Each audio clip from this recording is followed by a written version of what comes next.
The Class of 51 sponsors an annual competition for undergraduate and graduate students to encourage early development of entrepreneurial ideas. Early developmental grants of up to $5,000 are awarded each year to individuals or teams who compete and win the competition. To qualify, all individual students or student teams must articulate a clear statement of the opportunity and the resulting ideas with supporting data, describe how the solution addresses the problem, details to show that the idea is both feasible and ultimately sustainable, and project and describe the need for funding and how the funds would be used.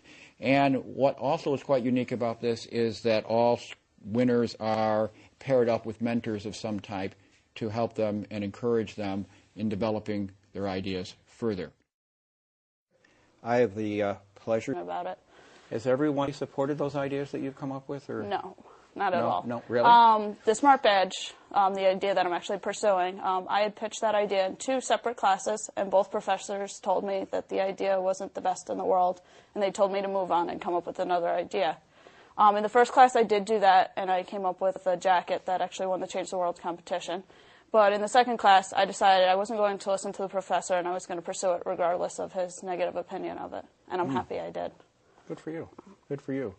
Tell me a little bit about the environment here at Rensselaer. Is it conducive to developing ideas like that? Do you think if there's something that students can take advantage of, or that you have taken advantage of?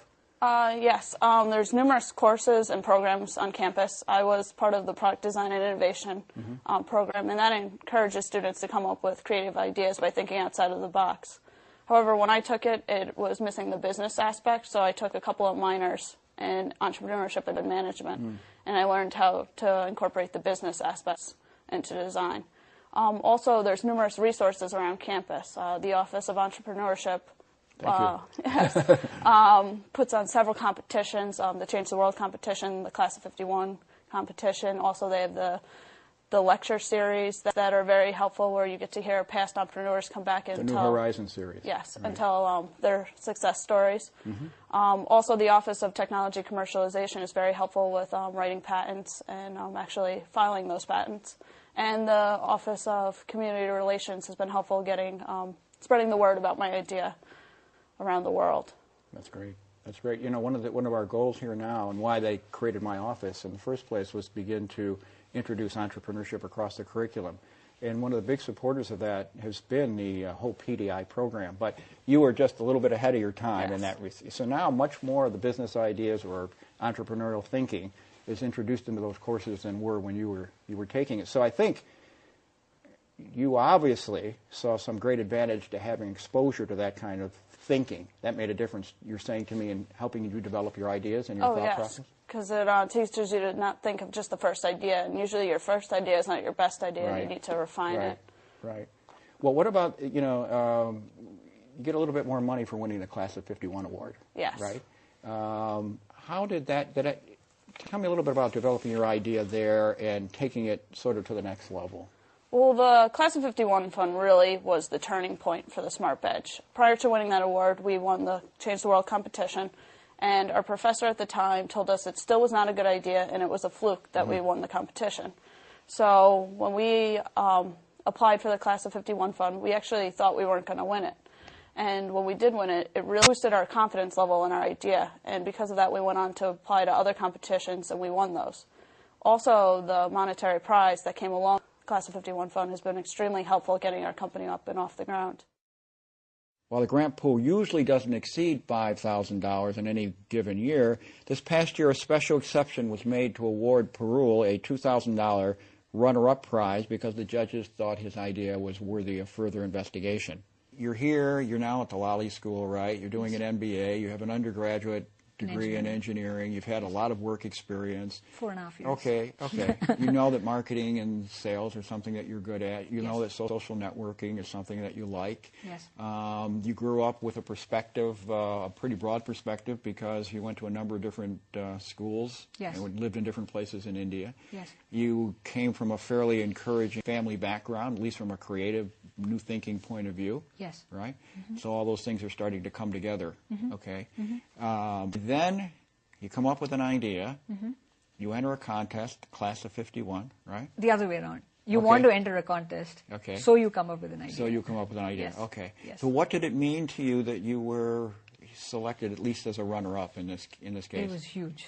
The fact that the application to the competition was turned in like 1 minute before the deadline. Were you the person running through the door? and No, just it was online. So It's online, yeah, okay. So I was very, very fortunate that, I mean, I think deadlines work to your advantage because we actually were able to freeze the plan because of that deadline. If we Right. didn't have a deadline, I don't even know if we You'd would still have be put thinking this about it, together. right? Yeah. Absolutely. That's one of the worst things about ideas, that they just remain ideas. So So yes. tell me more about that. The competition or the ideas? No, the idea. I want to keep picking up on that. Okay. Okay. Well, the business idea that I submitted to the Class of 51 competition was groupcheckout.com. That's what we call the project. But that's not the only idea that I have. I mean, I have multiple ideas, and we were like trying to figure out what would be the best fit for Okay. this project, because it was not just about pushing some idea through, it was about making that idea into a business. So it was not just being creative, it was... So, in other words, you just Thinking. didn't want to stop at the idea point of view. You Yes. wanted to also continue, Absolutely, right? Bring yeah. it out into the marketplace. Totally, Okay. yes. So tell us a little bit about your idea. What is group checkout? Groupcheckout.com is just a website that makes it possible for groups of people to come together and buy stuff over the internet. So So what makes it unique? the fact that there are multiple sites on the internet that sell products, but they sell it to unique individuals.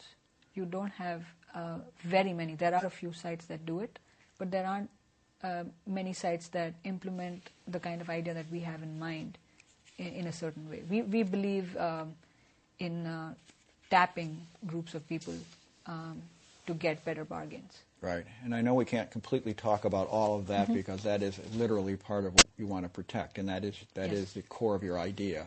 How did you recognize this as even an opportunity? Well, how did that come about? Well, it actually came about from the frustration of in India, books are really cheap, and when you come to the United States and you are asked to buy a book on finance management, which costs $150, it just chews you up. And for a moment, you begin to think that there should be a better way to get a better bargain. So I think that's where the core was. School made me think up something like this. So I needed it. So school was the problem. School was the problem. In this case, and the unmet need was trying to buy books at At a a cheaper lower rate. price. Okay. Yes, yes. So well, I don't want to give anything away, and we can stop me if I'm getting ahead of myself. But the idea is if you bring buyers together in groups, that Yes. you can negotiate better deals. Totally, which is already being done. It's not that it's something very unique. There are people, you can do it. I mean, that's how wholesalers get their goods. Sure. But is anybody doing it over the internet? I see. That's what I we're see. trying to do. Because we know that the web allows you to do a lot more. And you have a technology that facilitates this. We are Or developing a technology that Yes. facilitates. Okay. Yes. Okay. So almost anybody in any area could benefit from this, ideally, or are you going to focus on a particular Any area would be the United States or countries that use e-commerce actively, so which is primarily Europe and North America. I mean, could I buy an automobile this way as well as a book? Yes, you could. Oh, you could. Yes, you So could. you're going across the gamut on this then. We could, but of course we want to work on it step by step. But Okay. yes, it has the potential to basically trade in pretty much anything. And you take a percent of the That's right. transaction, and that's Yes. how you That's make. one of the revenue models. We can make money that way, but there's multiple ways to earn revenue. Right. And you've been working with a mentor. Yes, I am. I am actually working with Professor Greg Hughes from the Department of IT, Okay. and he's been a phenomenal advisor. And Greg was a graduate of Rensselaer. Yes, he is. Right. Yes. Yes. And had a distinguished career at AT&T, I believe. That's right. All Yes. right. Yeah. Yeah, I In think fact, that's the other thing that is kind of common between us, because we're both engineers Yes. and have a management kind of a perspective. Right. So I'm getting to learn a lot from him. Yes. Has he challenged you a great deal?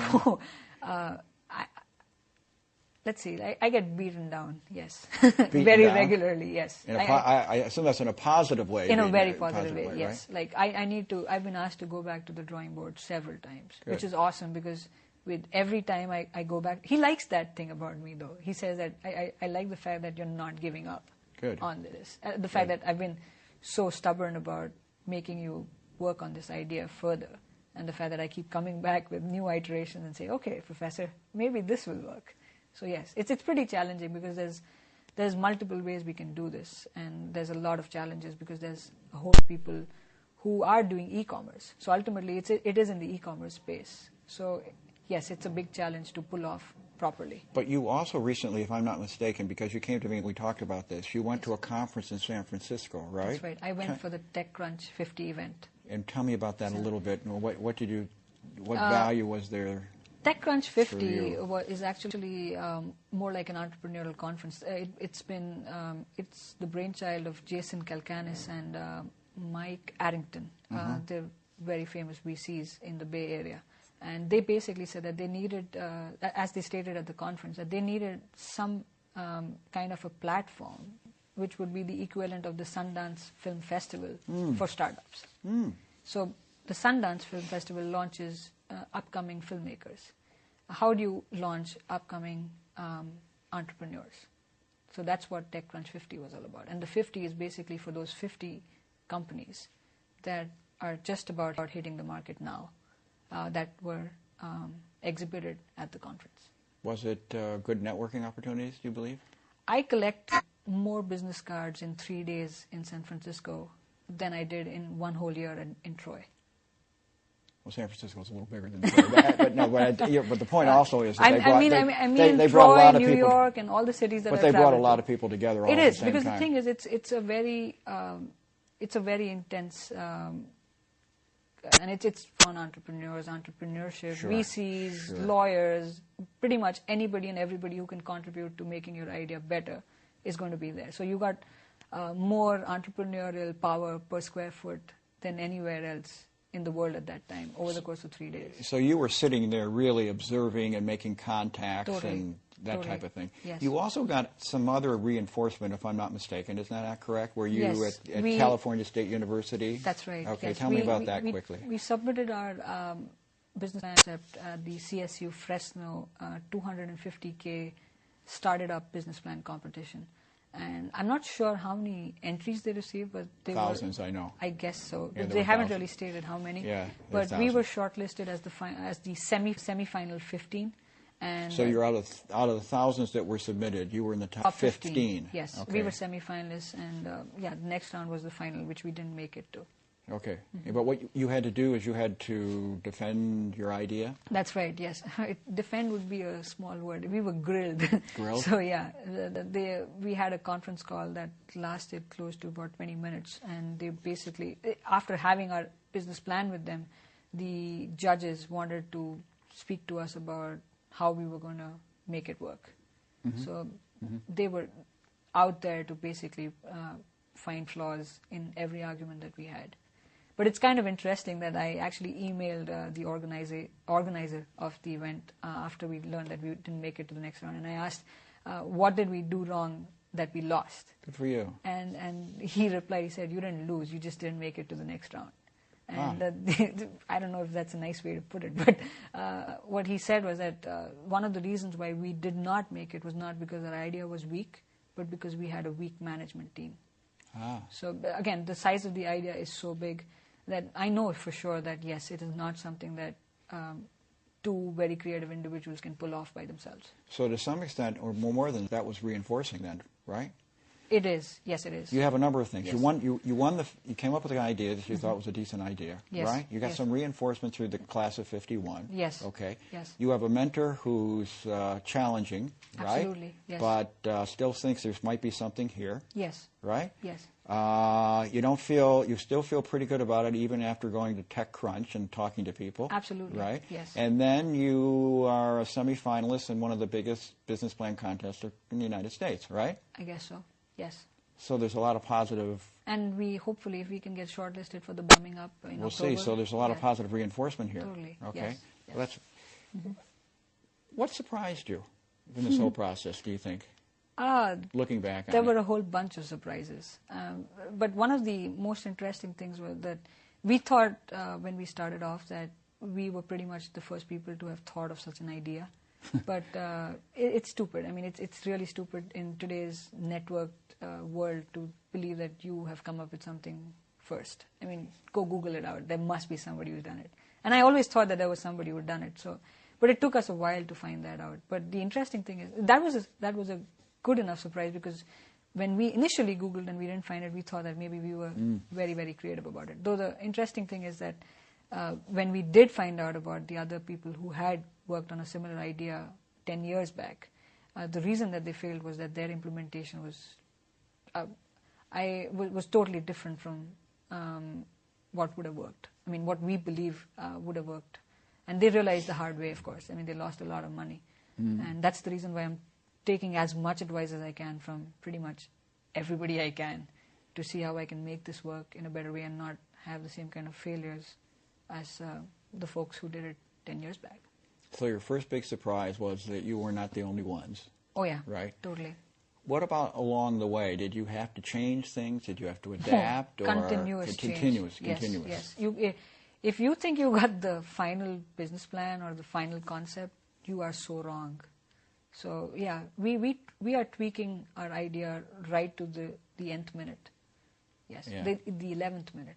The 11th minute, the 11th second, 59th second, whatever that is, yes. Yeah, I think it's IDEO. It says, if you're going to fail often and fail quick. That's true. Right? That is true. And get out but there. Failure has taught us a lot. Oh, absolutely. Because it's like suddenly we're like, okay, we're not going to make this mistake again. That's for sure. So, yeah. So it sounds like you are learning through your mistakes then. Absolutely. That's really important. What would you have done differently? Now, this is 20/20 hindsight. It's really, but I'd like to ask people that. We haven't really covered so much ground, to be honest. It's just been close to about 6 months since we got recognized by the class of 51 for the idea. But yes, if maybe if I knew that I had, even if I had that 6 months or 8 months back with me, I would probably go and work in industry part-time, shadow, whatever, do something and figure out how the businesses in the e-commerce space run. Maybe do an internship with Amazon.com. I don't know. So get more experience in the space in which you've developed your idea. Yes. So, yeah, I mean, one of the biggest advantages of the way the world runs these days, I mean, the internet and everything together, is that everybody's got something or the other working in some form or the other. It's like you might not have the exact idea being implemented, but yes, people are using that concept in other spaces. So you just need to keep your eyes and ears open of how they're doing it better. And recognizing an opportunity, right? There you go. Yes. Right. Yes. And applying it. Yes. I know the answer to this question, but I'm going to ask it because I want to hear your response. But I've known you for quite a while now, since you've been here, and I know you're pretty passionate about this idea and other things, particularly in the entrepreneurial space. You're always coming to me with another idea, and I love that. But how important, in the end, is passion? That's the only thing that matters.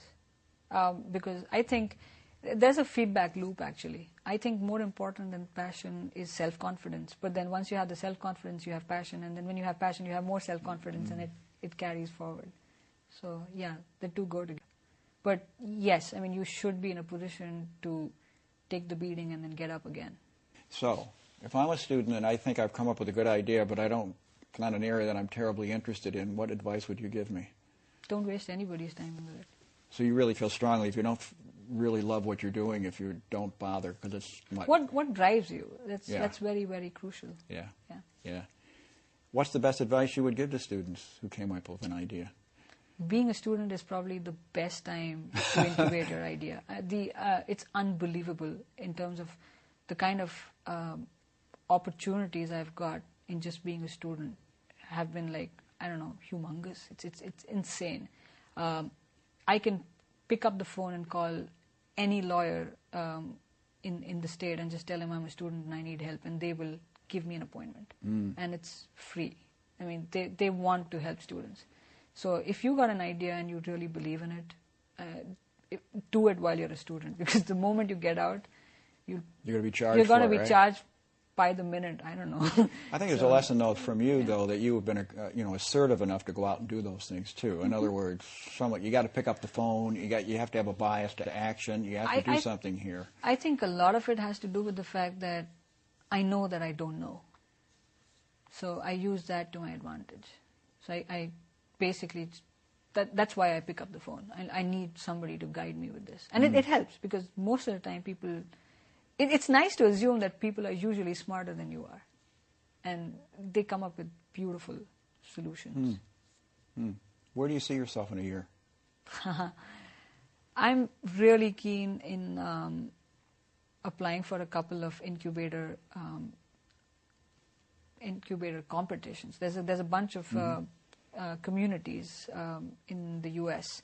that actually encourage people with ideas to incubate those concepts. This is different from a campus incubator. Right. This is a bunch of VCs who Right. see some worth in the idea and want you to get it done in the next 6 months. Right. These are literally for-profit Yeah, incubators well, for the most part. pretty much. And they yes. invest in They invest in you, yes. And they Yeah. also provide a lot of guidance at the That's same right. time. Yes. So you basically get something like a compressed entrepreneurship program for no charge, and that could possibly just get this project off the ground, because we realize that we need a lot of mentoring. We're already getting a lot of mentoring, but we need even more. So yes, that is what I would ideally want to see myself in, because I know that this idea has enormous potential, but it's the implementation that's going to be critical. And one of the things that I learned at TechCrunch 50 from most of the companies that did get the thumbs up from the VCs that were part of the judging panel was that you have to have a phenomenal product before you go to market. So don't even attempt, I mean, they say you can go into alpha and do a beta and improve it over time. If you really want a good product, if you really want to have a good business, get your product right first. Well, we know from the venture capitalists that we deal with that they get thousands and thousands of applicants, and they take very, very few, right? Sometimes just a dozen or 20 at most in the course of a year. So the competition is pretty steep in that regard. It is. And worse than that is the fact that even if there is no competition, the barriers to entry are so low these days, especially with an internet-enabled business, that you can have a programmer just duplicate your site in under 3 weeks and be up and running. Well, we certainly hope this is going to work. We all do. I know the class of 51 would share that idea with me, of course, that thought with me, but what if it doesn't? That's okay. An entrepreneur doesn't ever give up. Good. So, yeah, there's a gazillion ideas out there. So one of them has to work. Good for you. Yeah. Good for you. I think that's a great way to end this. Thank you so much. I enjoyed talking with you. Thanks a very lot. much, Rob.